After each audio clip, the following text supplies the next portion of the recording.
Olá, crianças! Olá, famílias! Eu tô passando hoje para dar um recadinho muito importante e bem rápido. Nós vamos realizar as avaliações de aprendizagem em processo, mesmo nessa situação de atividades não presenciais. E o que eu quero pedir para vocês?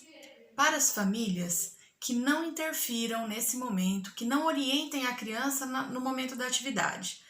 Que seja feita apenas a orientação pelo professor, vocês podem ficar do lado, pode apoiar os filhos, mas não interferir nas respostas. E para as crianças eu vou passar o recadinho que a tia Melissa sempre passa quando tem a AP. Crianças, deem o seu melhor.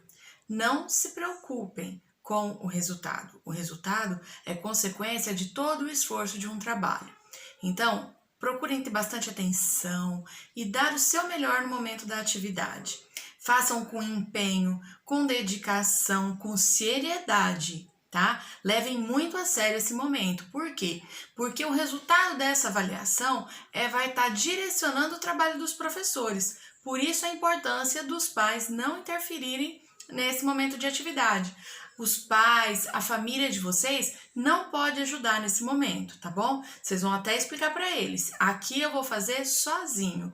Eu vou fazer o que eu sei, porque a gente precisa saber o que vocês conseguem realizar sozinhos e a partir disso preparar as outras atividades que nós vamos estar desenvolvendo aí nesse processo. Tudo bem?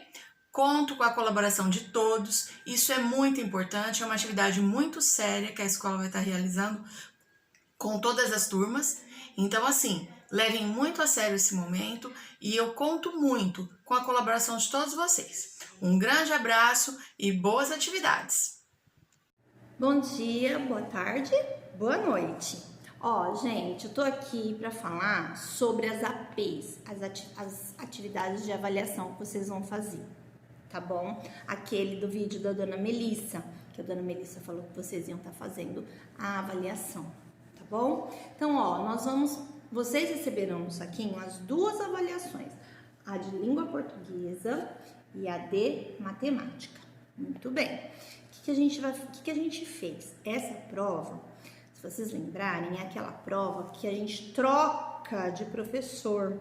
Então, quem vai aplicar na minha sala é outra professora, né? E aí, a gente faz essa prova num dia só, leva um tempão para fazer essa prova, né? Então, tem todo aquele trâmite na escola para a gente fazer essa prova bem feita. Por quê? Porque essa prova aqui vai mostrar pra gente o que você aprendeu, tá? Então, não adianta querer colocar a sua resposta certa, tá? Essa prova aqui serve pra gente saber o que a gente tem que trabalhar de novo, tá? Então, por isso que a Dona Melissa falou que é pra fazer sozinho. Vocês têm capacidade para fazer sozinho. Essa prova foi pensando no quarto ano, tá? Com todas as habilidades desenvolvidas e trabalhadas até o presente momento. Tudo bem? Então, o que eu quero falar para vocês? Nós pegamos a avaliação, a AP de língua portuguesa, e em vez de vocês ficarem a manhã inteira fazendo a prova, que são 16 perguntas, mais uma produção de texto, a gente dividiu a prova de língua portuguesa em 3 partes, ó. 1, 2, 3. Foi grampeadinho assim, tá?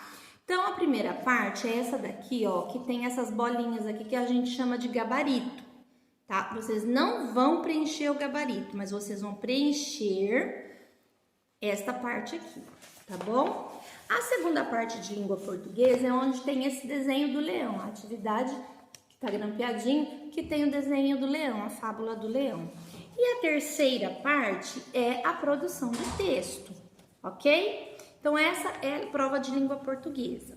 A prova de matemática, a gente também dividiu em 2 partes. Tá? Então, tem aí essa primeira parte aqui com o gabarito e essa segunda parte que começa aqui nessa tabela, ó, que tem o calendário aqui embaixo, tá? Então, essa é a segunda parte. Quando que a gente vai fazer, professora? Calma que a gente vai explicar, tá? Toda vez que a gente for trabalhar uma dessas partes da prova, a gente vai começar o vídeo falando, vai ter lá o bilhetinho. Hoje é a primeira parte da AP, segunda parte da AP, produção de texto, AP de matemática, AP de português. Então, calma, tá? Nós não vamos fazer tudo de uma vez, ok? Então tá bom. Então assim, ó, mais uma vez, para explicar e ficar bem entendido, prova de língua portuguesa, tá? Foi dividida em 3 partes. Por quê? Foi dividida em 3 e não em 2 igual a de matemática? Porque tem a produção de texto. Então um dia vocês vão fazer a produção de texto, que alguém, ou eu, ou a dona Silvia, ou a dona Ismênia, ou a dona Gabi, vai avisar vocês, ó, hoje vocês vão pegar a folhinha da produção de texto. Segunda parte, a do leãozinho. A do leãozinho, tá? Então alguém vai falar, ou eu, a dona Ismênia, a dona Silvia, a dona Gabi, hoje a gente vai trabalhar a segunda parte da AP.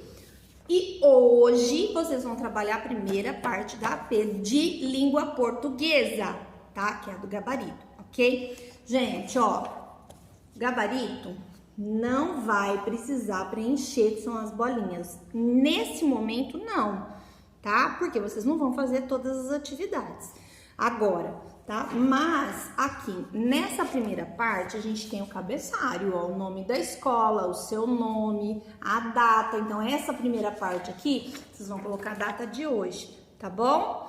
Vou fazer outro vídeo, porque senão fica muito grande, tá? Para explicar agora só sobre a atividade. Entendido sobre as APs? Qualquer dúvida, conversa com a sua professora, tá bom?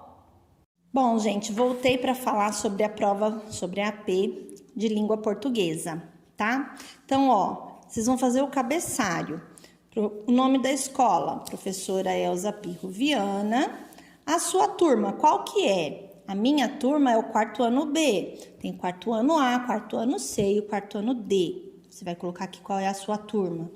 Data, hoje é dia 24/6/2020, tá?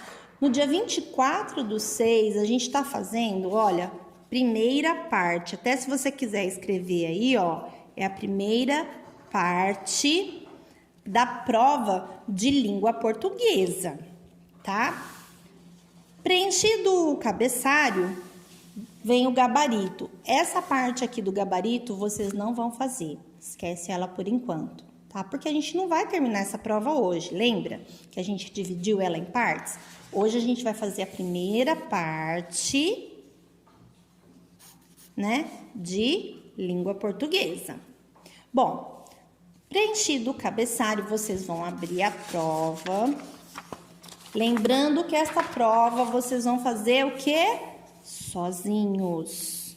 Papai e a mamãe pode até estar do lado, mas quem vai ler, grifar, responder, procurar no texto a resposta é você, tá? Então, nesse primeiro texto, ó, a gente tem aqui, ó, leia o texto e responda as questões 1, 2 e 3. Então, as 3 primeiras questões estão aqui dentro deste texto aqui, ó, tá?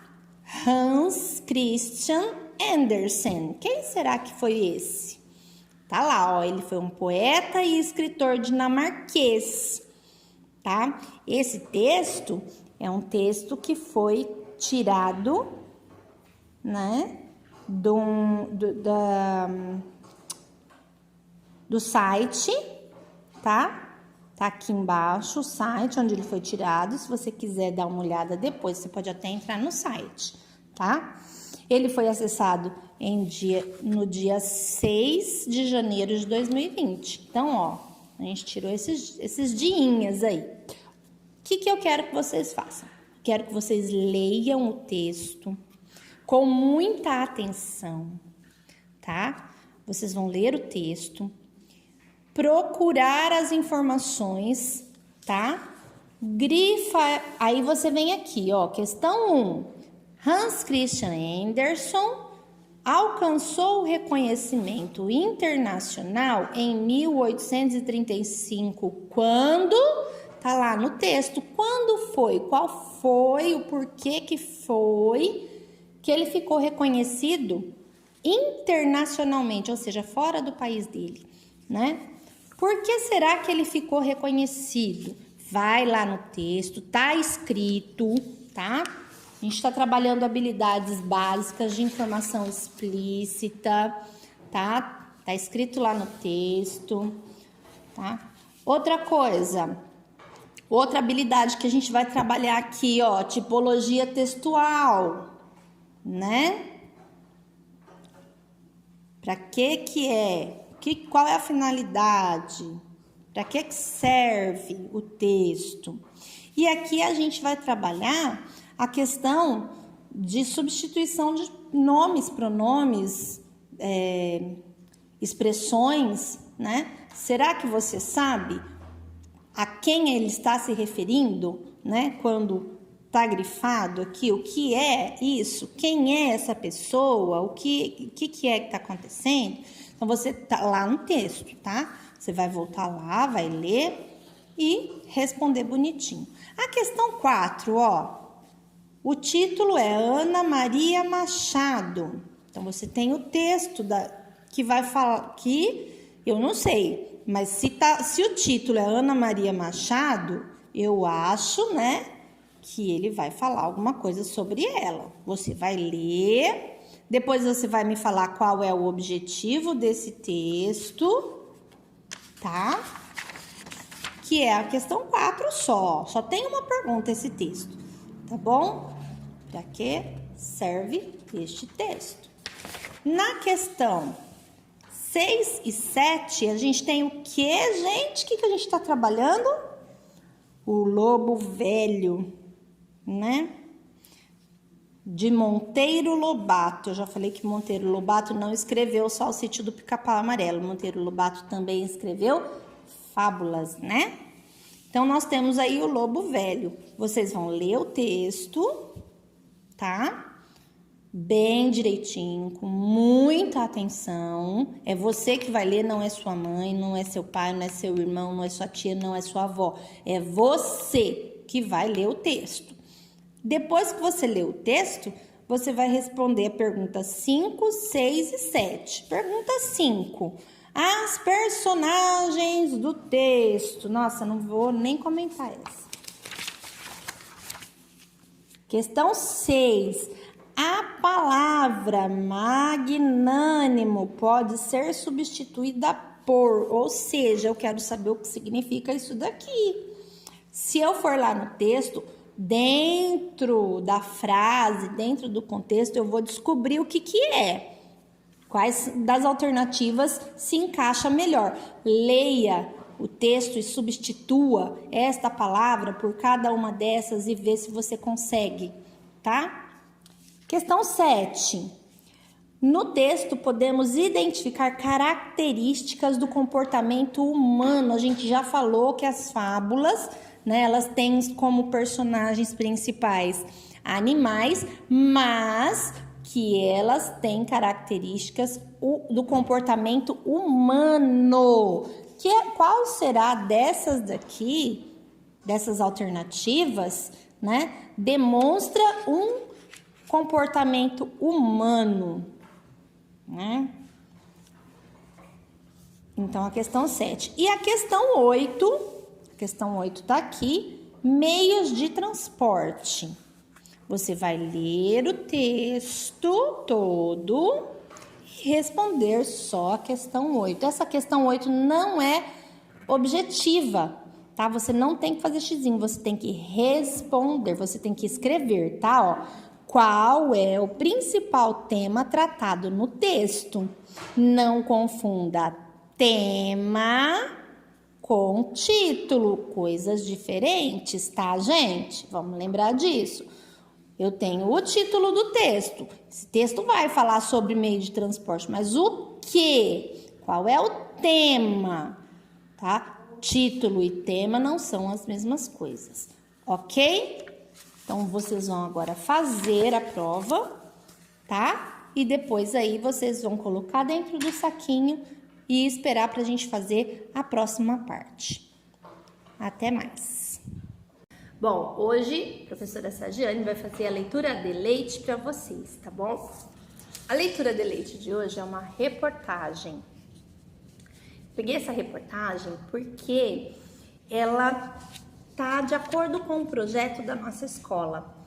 A gente tem um projeto lá que chama Gentileza Gera Gentileza, ok? Então, a gente tem aqui uma reportagem do jornal de Jales, Tá, o Jornal de Jales, do dia 31 de maio. Já vai fazer quase um mês já, né, que saiu essa reportagem. Mas eu achei legal, porque tem reportagem que não fica velha. Não é porque saiu há um mês atrás que ela tá velha, que não serve para mais nada. Serviu de informação para mim, essa reportagem, né? Porque eu não sabia direito como é que funcionava. Quando eu li essa reportagem, eu entendi o que é. Vamos ler? Máscaras produzidas por Mãos do Bem já passam de 11 mil. O projeto Mãos do Bem acaba de ultrapassar a marca de 11 mil máscaras produzidas e distribuídas para a comunidade, hospitais e entidades.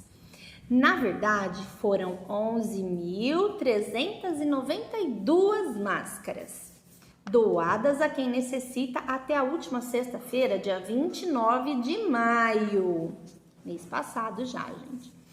O grupo, formado por mais de 40 mulheres, se reúne diariamente envolvendo costureiras e outras voluntárias, como já noticiado em edições anteriores. As doações são feitas para os mais diversos segmentos, como a Secretaria Municipal da Saúde, as UBSs, Ambulatório de Saúde Mental, Centro de Hemodiálise, CAPS, que é o Centro de Atendimento Psicossocial de Jales, UPA, Centro de Diagnóstico de Imagem, Núcleo Central de Saúde, Centros de Especialidades Odontológicas, Santa Casa, AME e Hospital do Amor, além dos pacientes que utilizam o ônibus da Secretaria da Saúde para o tratamento em outras cidades e as pessoas em geral. O trabalho do grupo começou há cerca de 2 meses, quer dizer, estava em maio, 2 meses, então a gente passou abril, março, né? Começou em março e já conseguiu ampliar suas doações graças ao empenho de suas participantes e de doações feitas por voluntários. Por que eu quis ler esse texto? Gentileza gera gentileza. Ninguém pediu para ninguém fazer máscara, né? Só que não tinha máscara quando elas começaram a fazer. Não tinha máscara para comprar. Nem todo mundo tinha, né? E aí elas se juntaram e começaram a fazer essas máscaras para doar a quem precisasse. Num primeiro momento, elas doaram para essas entidades de saúde, que era a prioridade, né? Mas você também ganhou, se você pegou aquele kit merenda da escola, você também ganhou uma máscara. E aí essa máscara veio da onde? Desse grupo, desse projeto Mãos do Bem, tá? Foram mãos que se juntaram, mãos de pessoas para costurar, né? E arrecadar, né? Porque elas saíram também arrecadando elástico, tecido, né? Às vezes dinheiro, né? Para poder comprar mais tecido, para poder fazer essas máscaras e doar para quem precisasse. Então, gentileza gera gentileza, ok? Vamos lembrar disso? Lembra lá daquela fábula da cegonha e da raposa? Era uma gentileza. A cegonha foi chamada para um jantar. Só que ela chegou lá, não tinha gentileza nenhuma, né? Só tinha maldade. E a gente não quer isso para a vida da gente, né? A gente só quer o bem. Se a gente gosta do bem, vamos fazer o bem também. E ajudar a quem precisa. Ajudar sem olhar a quem. Beleza? Beijos, até a próxima.